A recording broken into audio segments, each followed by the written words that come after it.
Big ബോസിന്റെ അവതാരകനായി മോഹൻലാൽ, അതായത് നമ്മുടെ ലാലേട്ടൻ അല്ലാതെ വേറൊരാളെ സജസ്റ്റ് ചെയ്യാൻ പറഞ്ഞാൽ ദേവിയുടെ മനസ്സിൽ വരുന്ന പേര് ആരുടെയായിരിക്കും? അത് ആരുടെ ആയിരിക്കും? ദേവി എഴുതണം, കിഷോർ തന്നെ എഴുതണം. ദേവിയുടെ മനസ്സിൽ വരുന്ന പേര്. ഒരു പക്ഷെ നിങ്ങൾ തമ്മിൽ സംസാരിച്ചിട്ടുണ്ടാവാം. ലാലേട്ടൻ അല്ലാതെ വേറെ ആര് വന്നാൽ നന്നാവും? എഴുതി കഴിഞ്ഞോ? മലയാളത്തിൽ നിങ്ങൾ എല്ലാം ഇംഗ്ലീഷിൽ എഴുതാറിയോ? ഓ, നിങ്ങൾ ഇംഗ്ലീഷ് മീഡിയത്തിലാണോ പഠിച്ചത്? അത് നിങ്ങൾ എപ്പോഴും പറഞ്ഞോണ്ടിരിക്കണ്ട. ആ ശരി, അത് ഇപ്പൊ ഈ എഴുതി. കറക്റ്റ് ആൻസർ അല്ല, വേറൊരു കാര്യം, ഇത് ബിഗ് ബോസ് മാത്രമല്ല, കോടീശ്വരനിലും ഞങ്ങൾ ആഗ്രഹിച്ചു.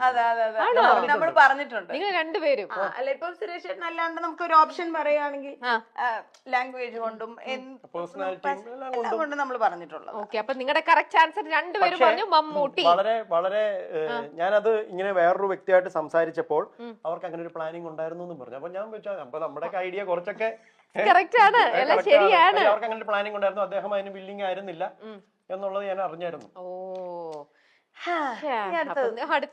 പഴം മേടിച്ചെന്ന് കൊല്ലും. കൂടെ ഉള്ളു കേട്ടോ. 2 കിലോ പഴം പഴുത്തത് ഓർഡർ ചെയ്തു. വേറെ എന്തെങ്കിലും മേടിക്കാനുണ്ടോ? അതെ, വെജിറ്റബിൾസ് ഇപ്പൊ ഭയങ്കര വിലയാ. സവോള മേടിച്ചോ? വേറെ എന്തെങ്കിലും വേണമെങ്കിൽ പറഞ്ഞു ഇപ്പൊ കൊണ്ടുവരും. അല്ല, ബിഗ് ബോക്സിൽ ശരിക്കും നിങ്ങളിപ്പോ വിളിച്ചു കഴിഞ്ഞാൽ നിങ്ങൾക്ക് പോവാൻ താല്പര്യമുണ്ടോ? ഈ രണ്ടുപേർക്കാണ്. ഇല്ല താല്പര്യം. അല്ല, എന്നെ ഒരു കഴിഞ്ഞ വിളിച്ചിട്ടുണ്ടാവില്ലേ? നിങ്ങളെ പോലെ വിളിച്ചിട്ടുണ്ട്. വിളിച്ചിട്ടുണ്ടായിരുന്നു. ഞാൻ സീസണിൽ ഏതോ ഒരു സീസണിൽ ഉണ്ടെന്ന് പറഞ്ഞ എന്റെ ഫോട്ടോ വരെ വന്നത് സത്യം ഞാൻ അറിഞ്ഞിട്ടുള്ളതല്ലായിരുന്നു. അല്ലാതെ ജെനുവിൻ ആയിട്ട് 2 പ്രാവശ്യം കോള് വന്നിരുന്നതാണ്. പക്ഷെ ഞാൻ നേരത്തെ രമ്യോട് പറഞ്ഞില്ലേ, നമ്മള് ഡാൻസ് സ്കൂള് പ്രോഗ്രാമിനോട് എതിർപ്പുള്ളത് കൊണ്ടല്ല കേട്ടോ. കാര്യം നമുക്ക് പറ്റൂല.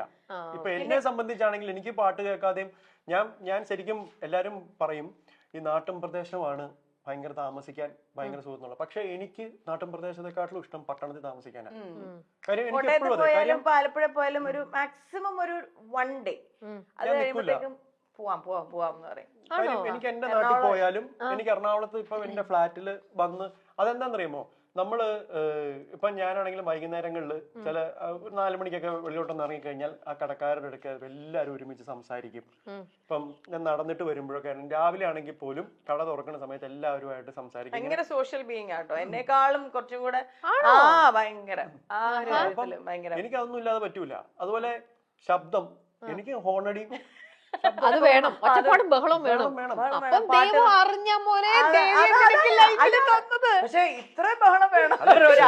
അതെ, ഞാന് നമുക്കൊരു ഒച്ചപ്പാടും ബഹളം എന്നൊക്കെ പറഞ്ഞൊരു ഡിസ്റ്റൻസില് ചെവിക്കകത്ത് കയറിയുള്ള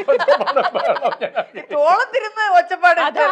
അതങ്ങനെയല്ല, എപ്പോഴും പറയും വാനോളം നമ്മൾ ആഗ്രഹിക്കുമ്പോൾ നമ്മൾക്ക് എന്താ കുന്നോളം ആഗ്രഹിച്ച് ഇതിപ്പോ കുന്നോളം ആഗ്രഹിച്ചതേ ഉള്ളൂ, വാനോളം കിട്ടിപ്പോയി. നേരെ തിരിച്ചായി പോയി കിട്ടിയത്. അതായത് ഞാൻ ഓർക്കുന്നുണ്ട്, ഈ മെട്രോ ഞങ്ങളുടെ ഫ്ലാറ്റിന് തൊട്ട് മുമ്പിൽ കൂടെ മെട്രോ പോകുന്നത്. മെട്രോ പണി നടക്കുന്ന സമയത്ത് കാര്യം ആ ഏരിയയിൽ ഏറ്റവും താമസിച്ചു വരുന്നത് ഞാനാണ്. വെളുപ്പിന് 2 മണി 3 മണിക്കൊക്കെ ഷോ കഴിഞ്ഞ് സമയം ഞാൻ ഈ 2 മണിക്കും 3 മണിക്കും വന്ന് ചിലപ്പോൾ നമുക്ക് ഉറക്കം കിട്ടില്ല. കാര്യം ഓൾറെഡി നമ്മൾ ട്രാവലറിൽ ഉറങ്ങിയായിരിക്കും അല്ലെങ്കിൽ കാറിൽ ഉറങ്ങിയായിരിക്കും വരുന്നത്. വന്ന് ഞാനൊരു കോഫി ഇട്ട് കുടിച്ചിട്ട് ഞാൻ നേരെ 2:30ക്കും 3 മണിക്കും വെളുപ്പിന് ഇറങ്ങിയിട്ട് ഇത് മുകളിൽ കയറ്റി വയ്ക്കുന്ന ഇവരുമായിട്ട് ഭയങ്കര കമ്പനിയായിരുന്നു ഈ എഞ്ചിനീയേഴ്സും. ഞാൻ വെളുപ്പിനെ 4 മണിക്കൊക്കെ പോയി നിന്നിട്ട് 6 മണി 6:30 വരെ ഞാൻ ഇതൊക്കെ വയ്ക്കുന്നതും അവരുടെ കൂടെ നിന്ന് ഇവരെന്തായി ഡ്രിൽ ചെയ്യുന്നത് എന്താ ഇതൊക്കെ കാണുമായിരുന്നു. നിങ്ങൾ രണ്ടുപേർക്കും സൈക്കോ. എനിക്ക് അതൊക്കെ ഭയങ്കര ഇഷ്ടമാണ്. അങ്ങനത്തെ ആണല്ലോ, ചക്കിക്കൊത്ത അങ്ങനെ തന്നെ കേട്ടോ. അങ്ങനെയാ തീരുമാനിച്ച. ഇതെന്നോ ഇവിടെ എഴുതി വെച്ചിരുന്നു, പറ്റില്ല. ഓക്കെ, അടുത്ത ചോദ്യം പിടിച്ചോളൂ. 7th ചോദ്യമാണ്.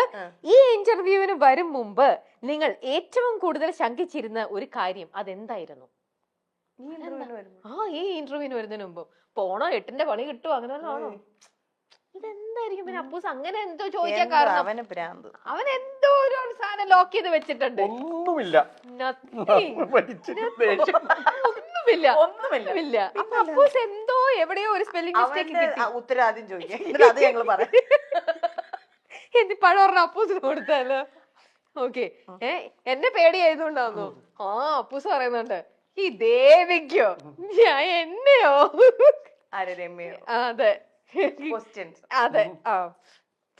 എന്റെ പൊന്നെ, ഞാനല്ല ചോദ്യം ചോദിച്ചിട്ടും കൊടുത്തല്ല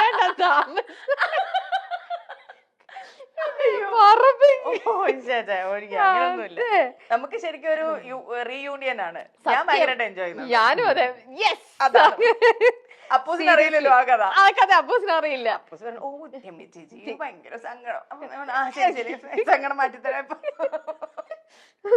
എന്നോടും ചോദിക്കണ്ടേ, ചേച്ചി നിങ്ങൾ തമ്മിൽ നല്ല പരിചയം ഉണ്ടോ? നല്ല പരിചയം. ഞാൻ പറഞ്ഞു എനിക്ക് കിഷോറായിട്ട് അത്ര വലിയ പരിചയമൊന്നുമില്ല, എനിക്ക് അറിയാന്നുള്ളതേ ഉള്ളൂ. പക്ഷെ ദേവിയായിട്ട് ഞങ്ങൾക്ക് വർഷങ്ങളുടെ ഇതാണ് പാരമ്പര്യ ബന്ധം എന്നൊക്കെ പറയില്ലേ, സ്ട്രോങ് സാധനം. ഓക്കെ, അപ്പൊ ഇനി അടുത്ത ചോദ്യം. ഓക്കെ, ഈ വിരൽ കിഷോർ ഒരു കാര്യത്തിന് ഉപയോഗിക്കാറില്ല, എന്തുകൊണ്ട്? ഏത് വിരല്? ഈ വിരൽ കിഷോർ ഒരു കാര്യത്തിനും ഉപയോഗിക്കാറില്ല, എന്തുകൊണ്ട്? അത് ഏത് വിരലെന്ന് പറയണോ? ഇത് ഇയാളെ കീബോർഡൊക്കെ വായിക്കുന്ന എല്ലാ വിരലും ഉപയോഗിക്കും, 10 വിരലും ഉപയോഗിക്കും. അതെനിക്കറിയില്ല, ഏത് വിരലാണ് ഉദ്ദേശിക്കുന്നതെന്ന് അറിയില്ലല്ലോ. ഈ വിരൽ, ഇതാണ് ചോദ്യം, ഈ വിരൽ കിഷോർ ഒരു കാര്യത്തിനും ഉപയോഗിക്കാറില്ല. വേറെ കയ്യിലില്ലാത്ത വിരൽ വേറെ? നിങ്ങൾ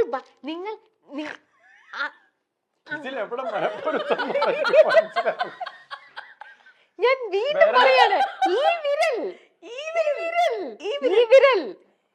കിഷോർ, ഈ വിരൽ കിഷോർ ഒരു കാര്യത്തിനും ഉപയോഗിക്കാറില്ല, എന്തുകൊണ്ട്?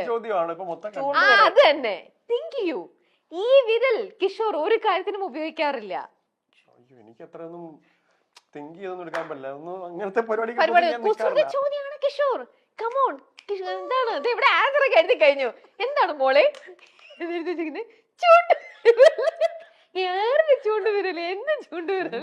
ചൂണ്ടുവിരൽ ഉപയോഗിക്കാറില്ല. ഞാനിങ്ങനെ ചൂണ്ടി കാണിച്ചോണ്ട് കള്ളി പെണ്ണെ. അതിന്റെ കുസൃതി ചോദ്യം. എന്റെ ചൂണ്ടുവിരൽ, എന്റെ എങ്ങനെ ഉപയോഗിക്കും?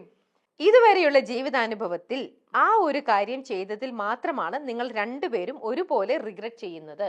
അതെന്താണത്?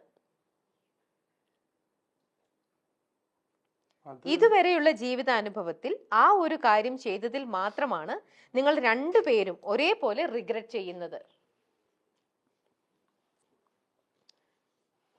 കിഷോറിന്റെ സ്വഭാവം വെച്ച് ഈ ഇന്റർവ്യൂല് വന്നത് എന്ന് മാത്രം എഴുതരുത്, ഞാൻ റിക്വസ്റ്റ് ചെയ്യാണ്. കല്യാണം കഴിച്ചെന്ന് പറയാനും പറ്റില്ല. എനിക്കൊന്നുമില്ല, തനിക്കതാ തോന്നുന്നത്. ഞാൻ എന്ത് ചെയ്യാനാ? എഴുതൊന്നുമില്ലെങ്കിൽ ഒന്നുമില്ല. വേണ്ട മോനെ, നമുക്ക് ടാസ്ക് ഉണ്ട് മോനെ. മോനെ എഴുതണ്ട, ഉത്തരം മുട്ടി കഷ്ടപ്പെടണ്ട, പേര് ലിങ്ക് കളയണ്ട. ഒന്നുമില്ല. മോൾ എന്താ എഴുതിയിട്ടുണ്ട്? ഒന്നുമില്ല. ഓ, അപ്പൊ അവിടെ മലപ്പുറത്താണ്. അയ്യോ പഴം.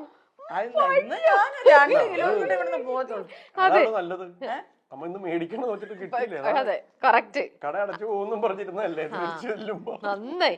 ഇനി ഇത് പഴുപ്പിച്ചെടുക്കുമ്പോ നിങ്ങൾ തിരുവനന്തപുരം എത്തും. വൈദ്യഭാഗ്യം അറിയാലോ. ഒരാള് കാസർഗോഡ്, ഒരാള് തിരുവനന്തപുരം എത്തും. അത് പഴുക്കുമ്പോ അതാണ്. അടുത്തത് ലാസ്റ്റ് ചോദ്യമാണ്. കിഷോറിന്റെ ജീവിതത്തിലെ ഏറ്റവും വലിയ ഭാഗ്യം. കിഷോറിന്റെ ജീവിതത്തിലെ ഏറ്റവും വലിയ ഭാഗ്യം. എന്റെ മീ എന്റെ ശബ്ദമൊക്കെ പോയി. എന്താണ്? പടം വേണോ ടാസ്ക് വേണോ എന്ന് പറഞ്ഞാൽ മതി. എടാ മനുഷ്യ, നിങ്ങളുടെ ജീവിതത്തിലെ ഭാഗ്യം എന്താണെന്ന് നിങ്ങൾക്ക് സമയം വേണോ എഴുതാൻ? എനിക്ക് അതൊരു ഭാഗ്യം എന്നൊന്നും തോന്നാൻ മാത്രമുള്ള കിട്ടിയിട്ടില്ല. കിട്ടിയതെല്ലാം പണിയാന്ന്. അല്ല, ഞാൻ അയാളിൽ കാണുന്ന ഒരു ഭാഗ്യം, അതാണ് ഇപ്പൊ ഞാൻ എഴുതിയത്. അപ്പൊ അവിടെ ഉത്തരവൊന്നും എഴുതിയിട്ടില്ല. സമയം കഴിഞ്ഞു. 3, 2, 1 ടൈം ഔട്ട്. എന്താണ്? മ്യൂസിക്. അതാണ് ജീവിതത്തിൽ കിട്ടിയ. ഞാൻ ഏറ്റവും അധികം റെസ്പെക്ട് ചെയ്യുന്ന കിഷോറിനെന്ന് മാത്രല്ല, പാടാൻ പറ്റും, അതൊരു ഭാഗ്യമല്ലേ? നമുക്ക് എല്ലാവർക്കും പാടാൻ പറ്റില്ലല്ലോ. എത്രയോ പേര് പാടാൻ ആഗ്രഹിക്കുന്നുണ്ട്. ഇപ്പൊ ഡാൻസ്, എല്ലാ കലകളും നമുക്ക് തല്ലി പഠിപ്പിക്കാൻ പറ്റില്ല. പക്ഷെ കുറെയൊക്കെ നമുക്ക് ഡാൻസ് ഒക്കെ കുറെ ട്രെയിൻ ചെയ്ത് നമ്മൾ അവരുടെ ഇഷ്ടത്തിനൊക്കെ നമുക്ക് ആക്കി കൊടുത്ത് നമുക്ക് ചെയ്യിപ്പിക്കാം. പക്ഷെ പാട്ട് നെവർ. അത് ശ്രുതി തെറ്റാതെ, പക്ഷേ പാടാൻ പറ്റാ മാത്രല്ല, പടം വരയ്ക്കുക എന്ന് പറയുന്നത് വലിയൊരു അല്ല, ഞാനതാ പറഞ്ഞ ബുദ്ധിമുട്ടുള്ള കാര്യമാണ്. എല്ലാം ഉണ്ട്. നമുക്ക് വരയ്ക്കാനൊക്കെ പറ്റും, പക്ഷെ കണ്ണ് പോയില്ലേ. അല്ല, എല്ലാം അങ്ങനെ വരയ്ക്കുന്ന ഒരുപാടുണ്ട്. അല്ലെങ്കിൽ ഇപ്പൊ ക്ലേ മോഡലിംഗ് ഒന്നുമില്ലാതെ കളിമണ്ണ് കൊണ്ട് പ്രതിമ ഉണ്ടാക്കുന്നു, കൃഷ്ണ ഉണ്ടാക്കുന്നു, ടഫാണ്. പക്ഷെ ഞാൻ ട്രെയിൻ ചെയ്യിപ്പിക്കാൻ പറ്റാത്തൊരു സാധനമാണ് പാട്ട്. അത് നമ്മള് കണ്ണിന്റെ ദിവസവും കാണുന്നതാണ്. നമ്മൾ ഒരുപാട് പേർക്ക് ഭയങ്കര ആഗ്രഹം ഉണ്ടാവും. രമ്യ നമ്മൾ സെറ്റിലൊക്കെ ഇരിക്കുമ്പോഴാണെങ്കിലും പാടണമെന്ന് അവരിങ്ങനെ പാടുണ്ടാവും നമ്മള് പക്ഷെ സത്യം പറഞ്ഞാൽ സങ്കടം തോന്നാറുണ്ട്. അവർ ഇഷ്ടപ്പെട്ട് പാടുന്നതായിരിക്കും. പക്ഷെ നമുക്ക് ഇത് ഏത് പാട്ടാണ്, ഈ പാട്ടാണോ പാടിയേ? സത്യമാണ്. അതൊരു എനിക്ക് അതുകൊണ്ട് ഭയങ്കര റെസ്പെക്ട് ആണ്. പാട്ട് പാടുന്നവരെയും റെസ്പെക്ട് ആണ്, അത്രയും പാഷൻ. എനിക്ക് തോന്നുന്നു കിഷോറിൽ ഏറ്റവും അധികം ഞാൻ റെസ്പെക്ട് ചെയ്യുന്ന ഒരു കാര്യവും അത് കാരണം ആ ഒരു പാഷൻ. അതിനിപ്പോ എത്ര രാത്രി വന്ന് കിടന്നാലും ഇപ്പൊ വയ്യാന്ന് പറഞ്ഞാലും രാവിലെ എണീക്കും, സാധകം ചെയ്യും. അതിന് വേണ്ടുന്ന ഇപ്പം ഞാൻ പറയും ഏതെങ്കിലും ഒരു സിനിമയുടെ കാര്യം ഡൗട്ട് വന്നു കഴിഞ്ഞാൽ വേറെ ആരെയും വിളിക്കണ്ട, ഇയാളെ വിളിച്ചാൽ മതി. ഡേറ്റ് പറയും, ഏത് വർഷം, ബാക്ക്ഗ്രൗണ്ട് സ്കോർ ആര് ചെയ്തു, മ്യൂസിക് ഡയറക്ടർ ആരാണ്, ലിറിസിസ്റ്റ് ആരാണ്, എല്ലാം പറയും. മിനി സ്ക്രീൻ പ്രേക്ഷകരുടെ ഇഷ്ടതാരമാണ് ദേവി ചന്ദന. കോമഡി സ്കിറ്റുകളിലൂടെ പ്രേക്ഷകരുടെ പ്രിയങ്കരിയായി ദേവി ചന്ദന പിന്നീട് മിനി സ്ക്രീനിലും ബിഗ് സ്ക്രീനിലേക്കും മാറുകയായിരുന്നു. നല്ലൊരു നർത്തകി കൂടിയാണ് ദേവി ചന്ദന. ഗായകനായ കിഷോർ വർമ്മയാണ് ദേവി ചന്ദനയുടെ ഭർത്താവ്. ദീർഘകാലത്തെ പ്രണയത്തിന് ശേഷമാണ് കിഷോറും ദേവി ചന്ദനയും വിവാഹിതരായത്. ദേവി ചന്ദന കൂടുതലായും സീരിയലുകളിലാണ് ദേവി ചന്ദന അഭിനയിക്കുന്നത്. എന്നാൽ ഒരു യൂട്യൂബ് ചാനലും താരത്തിനുണ്ട്. ശരീരഭാരത്തിന്റെ പേരിൽ ബോഡി ഷേമിങ്ങിന് ഇരയായിട്ടുള്ള നടിമാരിൽ ഒരാളാണ് ദേവി ചന്ദന. ഭർത്താവ് കിഷോറിനൊപ്പം പോകുമ്പോൾ മോനാണോ എന്ന തരത്തിലുള്ള ചോദ്യങ്ങൾ പോലും ദേവി ചന്ദനയ്ക്ക് നേരിടേണ്ടി വന്നിട്ടുണ്ട്. ഒപ്പമുള്ളത് ആരാണെന്ന് ആളുകൾ ചോദിക്കുമ്പോൾ ഇവരൊക്കെ എന്തിനാണ് ഇത്രത്തോളം ജഡ്ജ്മെന്റൽ ആകുന്നതെന്ന് തോന്നാറുണ്ട്. ശരിക്കും ഒപ്പമുള്ളത് ആരാണെന്ന് ചോദിക്കേണ്ട ആവശ്യം തന്നെയില്ല. പിന്നെ അവസാനമായപ്പോഴേക്കും മോനാണോ എന്ന് വരെ ചോദിച്ചു തുടങ്ങി. കിഷോർ അത് ശരിവെച്ച് തലയാട്ടുകയും ചെയ്തു. ഇനി മേലാൽ കളർ തലയിൽ തേക്കരുതെന്ന് ഞാൻ പറഞ്ഞിട്ടുണ്ട്. ഇളയ മോനാണോ എന്ന് ചോദിച്ചിരുന്നുവെങ്കിൽ താൻ മരിച്ചു പോയനെ എന്നും രസകരമായി ദേവി ചന്ദന പറയുന്നുണ്ട്. ഇപ്പോൾ ചിരിച്ചുവിടുമെങ്കിലും അത്തരം ചോദ്യങ്ങൾ തന്നെ വേദനിപ്പിച്ചിട്ടുണ്ടെന്നാണ് ദേവി പറയുന്നത്. ബിഗ് ബോസിനെ പറ്റിയും ദേവി ചന്ദന പറയാറുണ്ട്. കുറെ നാളുകളായി ബിഗ് ബോസിൽ ദേവി ചന്ദനയും ഭർത്താവും എത്തുന്നു എന്ന തരത്തിലുള്ള വാർത്തകൾ വരുന്നുണ്ട്. എന്നാൽ ഇതുവരെയും ഇവർ വന്നിട്ടില്ല. ബിഗ് ബോസിലേക്ക് മോഹൻലാലിന് പകരം അവതാരകനായി ആരെയാണ് കാസ്റ്റ് ചെയ്യാൻ താല്പര്യം എന്ന് ചോദിക്കുമ്പോൾ ഇരുവരും ഒരു ഉത്തരമാണ് പറയുന്നത്.